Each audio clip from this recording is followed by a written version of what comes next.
I became the mistress and now I'm pregnant. Warning, some audiences may find this content disturbing.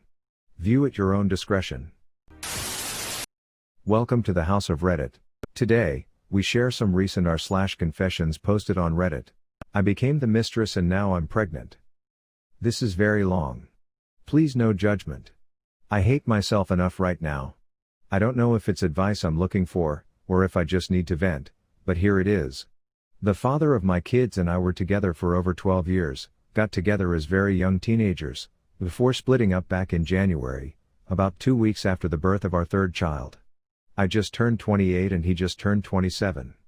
We have a very long, complicated history that I won't delve into completely, but here's the reason for my post. Turns out he had been living a double life for about a year, met a woman online, told her he was single, lived alone, etc., and had a full-fledged affair.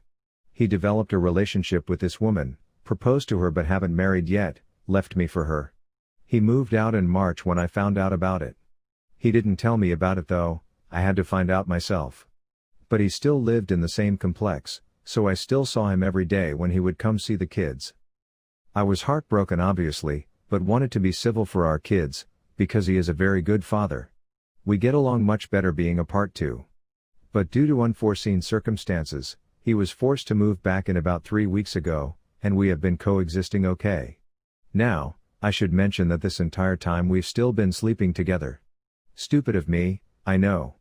But this man is all I've known since I was 15, I still love him very deeply, and he always knows just what to say.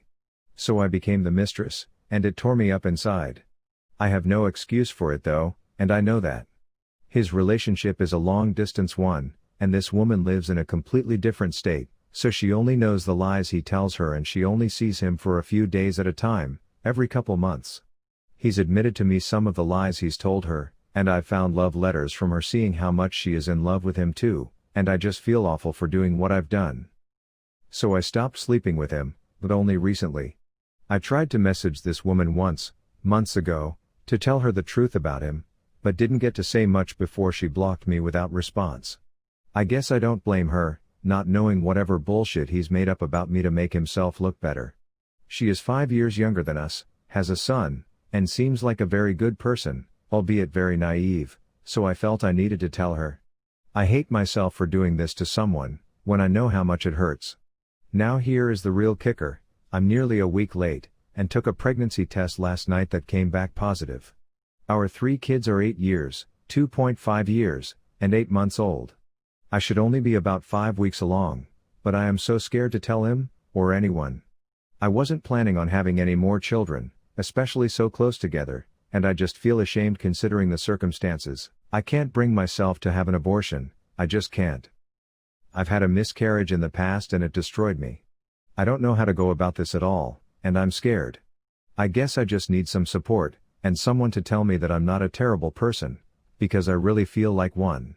The woman that my kid's dad is with now also has fertility issues and has had more deceased children than living children, and I know from her love letters that she wants to have more and she wants them with him. I'm sure she is going to be extremely hurt by this, especially because this wouldn't be the first time. Our current youngest was conceived after they got together, and I told her that when I tried messaging her before, so I know that she knows that. But this man is a very good talker, he's very charming and convincing and I don't know how he explained that away but he did. I feel like this will humiliate her, and I can't help but feel responsible. I just feel so bad, and I don't know what my next step should be. I do not want to get back together with him, and really do think we are better off apart. Detaching myself from him has just been hard. I have always been a stay-at-home parent, and have never had a job. I have always depended on him, because it was cheaper and easier for him to work while I stayed home with the kids. I am trying to get things going to get on my own feet and not depend on him, but resources are difficult to find during this pandemic, and now this is just one more thing that I have to work around. No one knows I'm pregnant, and I don't think anyone is going to be excited about it but me. But then I feel terrible for feeling excited, and my emotions will flip-flop. I also feel like when people know, I will just look like a fool for even sleeping with him again after what he did. And they should, because I feel like a fool for it. My head is just a mess, and if you've made it this far, I apologize. Like I said, I'm not sure why I'm posting this, but I just needed to let it out, somewhere. Stamping out feelings for a married person. We share a time-consuming sport hobby that their partner does not participate in. They asked me to go do something innocuous and hobby-related, so I said yes, not knowing the person is married. Nothing physical or untoward happened before I asked around and found out they were married. It is fully platonic, but I do notice this person often only participates in this hobby with people that fit their sexual interest parameters. For this reason I suspect them of laying the groundwork for another partner, or testing the waters for one. I believe this based on a prior experience with a different person, mentioned below, and because their current partner has cancer and is significantly older. I've called my sporting friend out on a few things when they mentioned issues with their other hobby partner, and bring up his life partner's perspective when relevant. This is after going through something similar with yet another married person, who ended up leaving their marriage for someone else in my age range and in our social group.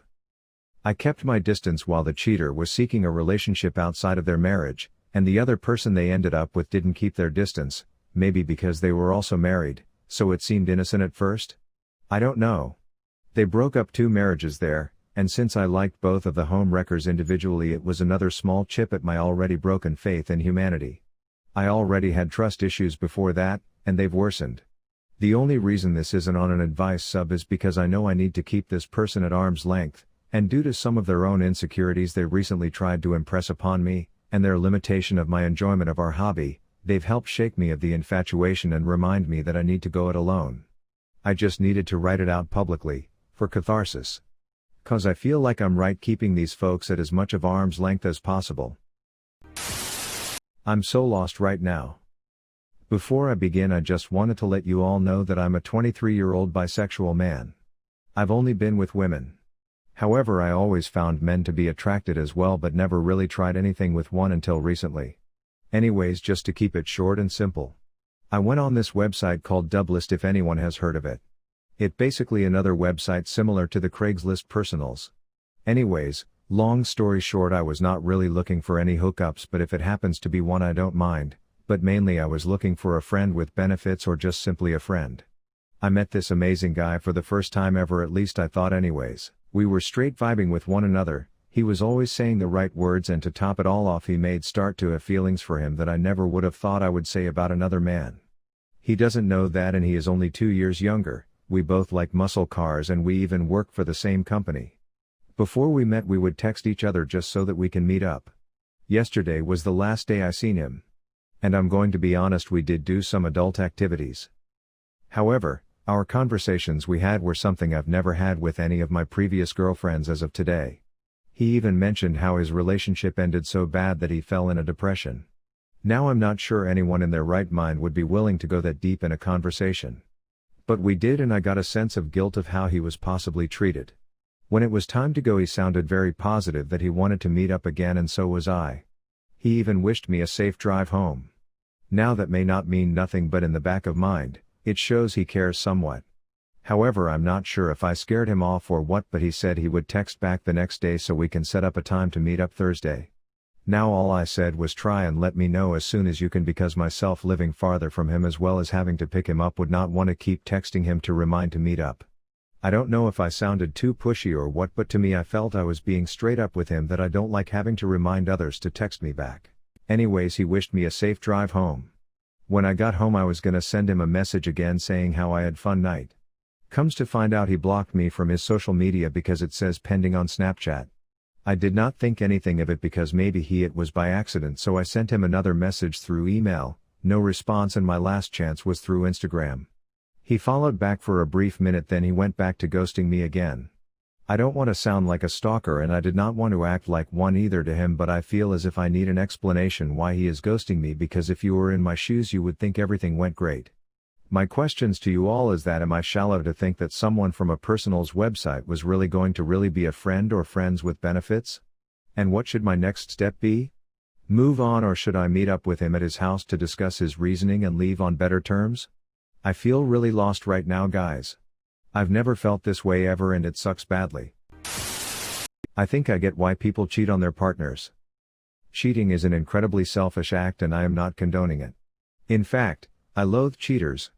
But here's how I broke down why people do it. You and your partner have been together for years. Everything has been going great, except for your sex life. Over the years, your partner has been decreasingly caring about what happens in the bedroom. They won't do what they used to when trying to please you, even if you ask them to explicitly. Despite you bringing up your needs and them agreeing to try to satisfy them, they never really do try. They end up satisfied, but you never do, and the deep-rooted dissatisfaction becomes resentment. Everything else is going great. You both get along with each other's families well, you have each other's backs no matter what, and you have built a life with each other. Finances are good, home life is good, and you wouldn't want to change that. But despite your best efforts to put your sex life back on track, it stays derailed and now you're getting tired of even trying. You still try to bring it up, but every time you do, the discussion devolves into the same fight that you're so tired of having. Fine, your partner doesn't want to even acknowledge your needs anymore? Then you begin to weigh the pros and cons of outsourcing it. You still want to mend the bridge. You want them to be the person to do what you've been begging them for, but they never show eagerness to, despite saying they would try. You know it'll hurt them deeply if they found out, ruin the relationship, and cause the whole life you two have built to crumble. But you're tired of constantly causing arguments. Quietly getting your needs met and keeping the peace at home sounds like a good deal, if you can manage to keep the former under wraps. Of course, you get caught. And of course, everything crumbles. Was it worth it? In the short run, yes. In the long run, absolutely not. But you were too busy thinking about the instant gratification, and that's where you faltered in your reasoning. I walk my dog without mask, and paid the psychological price. Before you say anything, I live on Las Torres de Cotillas, Murcia, Spain, a town in the middle of nothing where the peak of cases on the first outbreak were 100 cases. Take this information as you want. I walk my dog at night without mask, because it seems like my dog obeys me more when I don't have the mask, I don't know why. Besides, I usually walk my dog with whatever I have on my pockets, usually nothing. Lately I've been walking my dog with the mask on. Now, at the start of July, I had a fever, nausea and stomach ache. These are normal symptoms of a stomach virus, but it seems like COVID-19 also causes those same symptoms, and that people don't feel all the symptoms listed. So I feared that I had corona. On my town's hospital, they ordered me to be in quarantine and treated my case like corona. I wasn't hospitalized, they didn't have the resources on the emergency center. My parents were furious and annoyed, the doctor hadn't looked at me, I only described my symptoms, the nurses said, "That sounds like corona," and made me make an online arrangement with my doctor.